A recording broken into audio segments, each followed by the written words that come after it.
Local officials say that Arlington residents have done an amazing job of getting vaccinated, which is great news, but we're not out of the woods yet. Lots of Arlingtonians have been enjoying local beach days, but we'll have to call it quits for this year. And one local artist has figured out how to turn a pastime into a career. All that and more up next on ACMi News.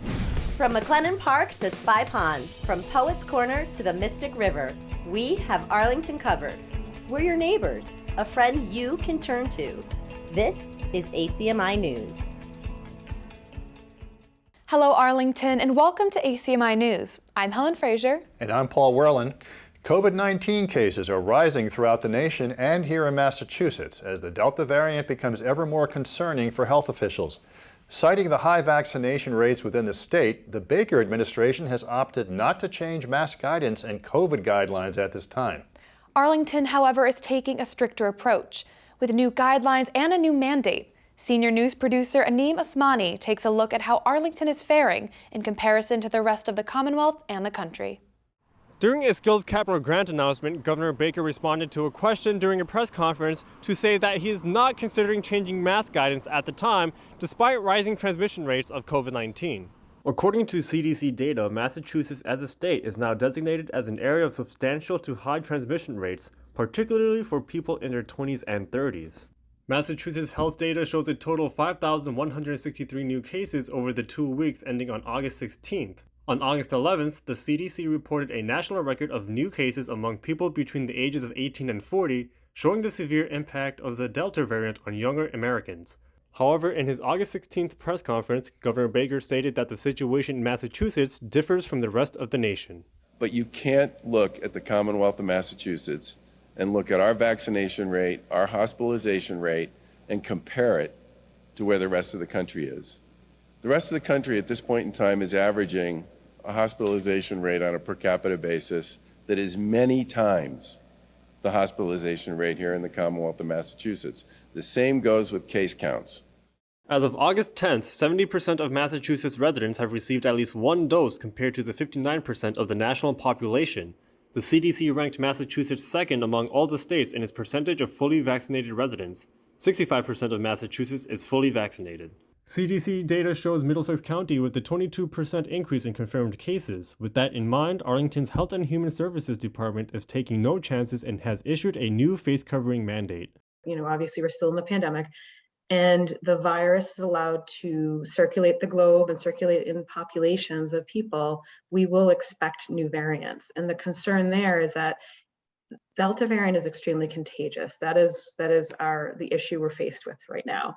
The next variant of concern could be something that could be vaccine resistant and actually make people that are vaccinated sick. And we want to prevent that from happening. So the more we can do to eliminate or decrease the number of cases, the better for all of us, the better for the entire community. Effective August 19th, all Arlington residents are required to wear a mask in indoor public settings or in private settings that are open to the public. This mandate will be in effect whenever the level of community transmission data from the CDC for Middlesex County is categorized as either substantial or high over a consecutive 2-week period. This mandate will be rescinded whenever the level of community transmission data from the CDC categorizes Middlesex County as either low or moderate over a consecutive 2-week period. There are additional guidelines also dependent on the CDC's designation for specific indoor settings such as restaurants and fitness centers. Christine Bonjourner says we should be prepared to bounce back and forth between guidelines in the coming months. For ACMi News, I'm Anim Osmani. Thanks, Anim. In addition to the mask mandate, restaurants and live venue patrons are required to have masks on at all times, except in the act of eating or drinking. In all other indoor public settings, masks must be worn. A business may decline any customer who refuses to wear a mask. What will the upcoming school year look like? Along with buying back-to-school planners, parents will also consider a new plan put out by the Arlington School Committee that contains their recommended guidelines for the return to school. ACMi News correspondent Alexandria Acacia took a look at the plan as well. Back-to-school season is fast approaching, but as a rise in COVID cases loom, Arlington residents are worried about the return to school as some areas see a spike. But the Arlington School Committee is putting together a plan that will hopefully put their minds at ease. In July, the state saw a marked increase of cases involving the Delta variant. Arlington is no exception. The state recommended on July 30th that residents who have an increased risk of catching the virus, including school children, wear a face covering indoors. Arlington Public Schools worked with the Department of Health and Human Services to create a safe back-to-school plan during the pandemic recovery process. We're still thinking about a lot of the same things we were thinking about last year. We want to make sure all of our health and safety protocols are in place. And we also need to think about instruction in a different way than we had to even last year. After collaborating with more than 90 participants from across the community, Homan presented the plan to the school committee on Thursday, August 12th. Their core goal? To ensure a full and consistent in-person return for all students. The plan addresses masking guidelines, COVID testing, monitoring of cases, sanitizing of classrooms, and social distancing. To pinpoint what was most effective, the committee looked to trends across the country. What we're doing in Arlington is very similar to what's being heralded in California. The headlines say California teacher vaccine mandate, but it's really the same thing we're doing. It's vaccinate or be tested weekly. With cases increasing, the district deems it necessary that students and staff wear masks, but will not require that everyone be vaccinated. Those who are not vaccinated must provide a weekly negative test. The committee plans to monitor contact tracing and case rates during the school year and will adjust regulations accordingly. When we see that case rates really start to go down, we can explore whether or not it's safe enough to take masks off. The committee has been following recommendations from the CDC, but they are challenged by the fluid nature of CDC guidance. I think what we decide today may shift and change by the start of school based on data that we're seeing in camps and different groups we're working with now, various positive, and it may change by September 15th, September 30th. It could change based on the data. The goal being we want kids in school. As challenges arise, the plan is to consistently reevaluate. We know that when we need to go back to the drawing board, we can take out the policy we have, we can incorporate whatever new information that we have, we can assess it against the conditions here. So the CDC also is setting guidelines for an entire country, whereas Massachusetts is setting for an entire state. And here at the local level, we need to think about what it's like here in Arlington. With each revision of the plan, the committee has made sure to include the community's input, because mitigating the impact of the pandemic has on families' learning and teaching experiences is the goal. It has been an exceptionally challenging year for families. And I know this professionally and from experience. And with the community members who participated in developing it, demonstrate that we're committed to this collaborative approach with families. And also, of course, to get those guidelines out there soon enough that families have an opportunity to ask a lot of questions about it. Through public forums, families will have the chance to discuss the new plan before its final release. With that in mind, Superintendent Homan expresses high hopes for this year. I hope what families will see over the next several weeks is a commitment to building that connection and recognizing that that's really at the core of what we do as teachers. We're really excited about the start of the school year. We cannot wait to get everybody back in the buildings. Now, the plan is subject to change with the community's feedback in mind. The committee is set to release the plan at the end of August, just in time for the school year. For ACMi News, I'm Alexandria Acacia. The Arlington Police and the Department of Health and Human Services are jointly investigating a coyote attack that occurred on Monday, August 16th. Arlington police officers responded to a call about a child being bitten by a coyote.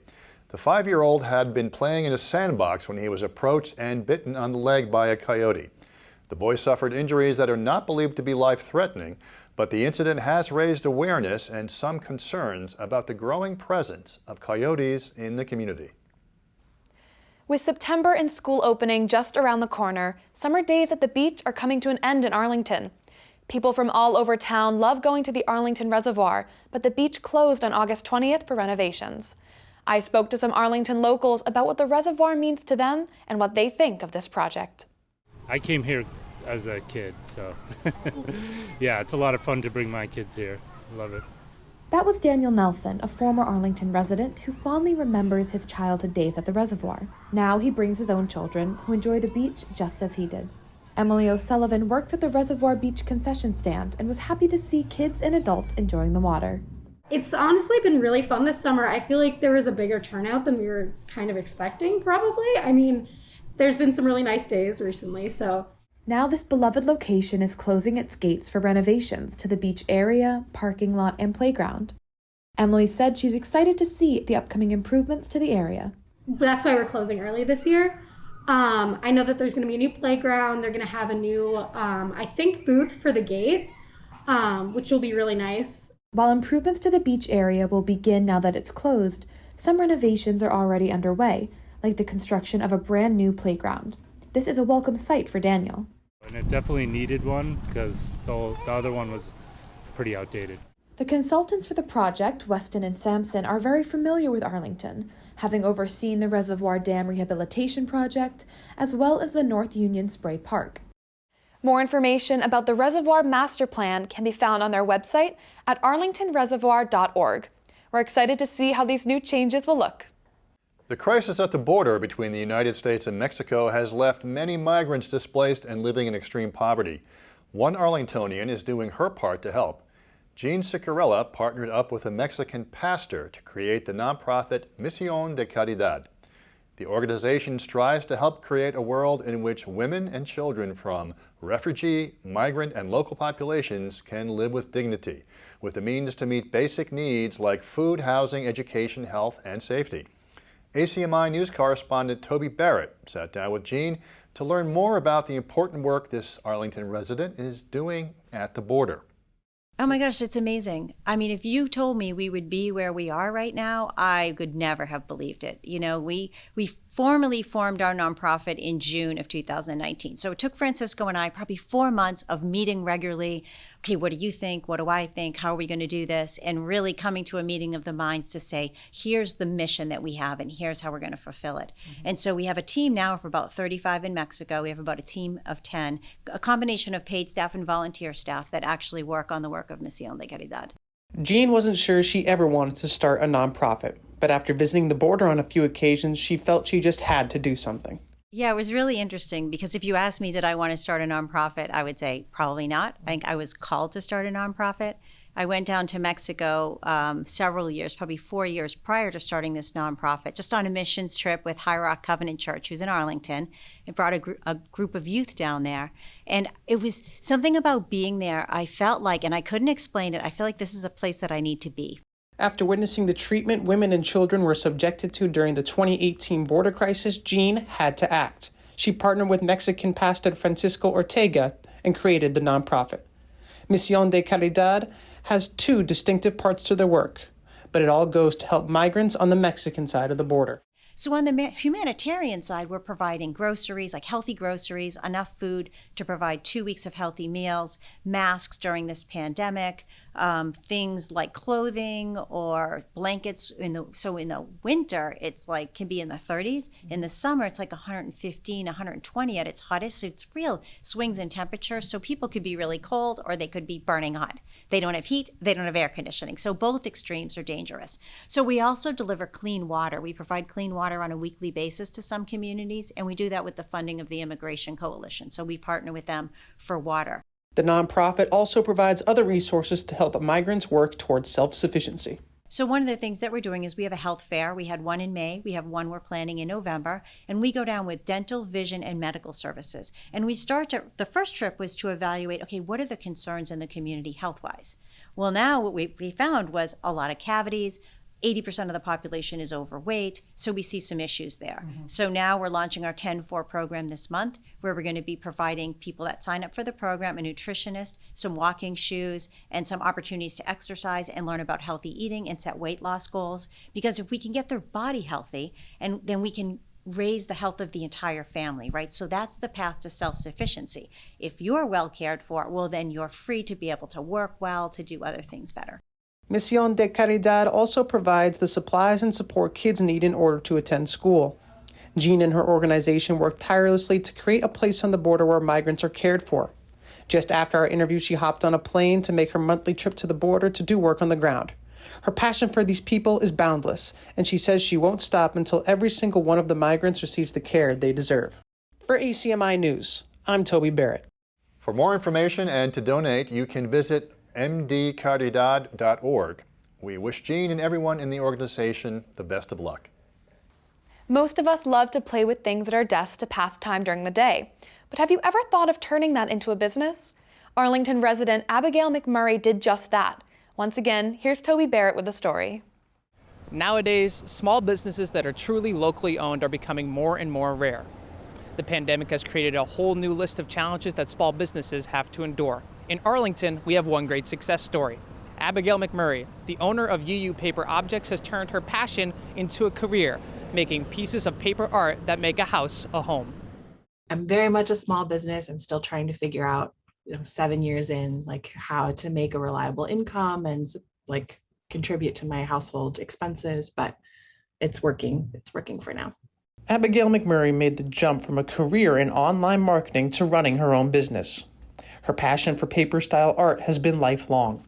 I've always, as a kid, would do origami, like fold paper, play with, we did paper mache and all sorts of crafts growing up. And then I sort of came back to folding origami at my day job as a way to do something tangible in between pushing pixels around. I was in online marketing, so I was sending emails and designing emails and doing a lot of just computer stuff. And I just started folding Post-it notes into little origami boxes and lining them up on my desk, and sort of channeled that satisfaction of making something tangible and finite out of paper when I started my business making paper craft kits. So I was hoping to share that moment I got, or that sort of break from pushing pixels around, share that feeling with other people. Now Abigail is putting together paper replicas of homes and town maps. Her process begins with a photograph and goes from there. I start with a photograph, and I trace the photograph on the computer and draw this outline shape and all of the windows, and then have a computerized cutting machine. So I take that drawing, I turn it into the pieces that I need to cut out of paper, and my machine cuts them out, and then I glue the window and doors to the background paper, and then the white paper sits in the front of the frame and the background paper sits in the back of the frame. McMurray felt like she made it when her artwork appeared on NBC's TV show Making It, which stars Amy Poehler, who grew up in Burlington, and Nick Offerman. Oh, it's so exciting. I had to watch the first episode a couple of times, the first episode of Making It, to just fully take in what was actually happening in the show, and the fact that my work appeared every so often in the background. Just very, very exciting. So what's next for UU? According to Abigail, it's just expanding on what she's already good at. Yeah, I love houses. I'm not tired of them. This style, the house portrait silhouette, is a new offering for me, so I'm excited to make more of them and see where it goes. And I'm adding new map designs and exploring sort of how far this will all take me. Yet another Arlingtonian putting her passion out into the world. For more information, you can visit uu.com. For ACMi News, I'm Toby Barrett. It's a staple of Arlington's annual art calendar, and it's happening this weekend. Cheerful Where You Sit is a fundraiser for Arts Arlington, in which chairs and other furniture destined for the landfill are artfully transformed into one-of-a-kind treasures that are then sold to the highest bidder. It takes place at a new location this year, the Jason Russell House, and features live music and an artist's talk, in addition to the auction itself.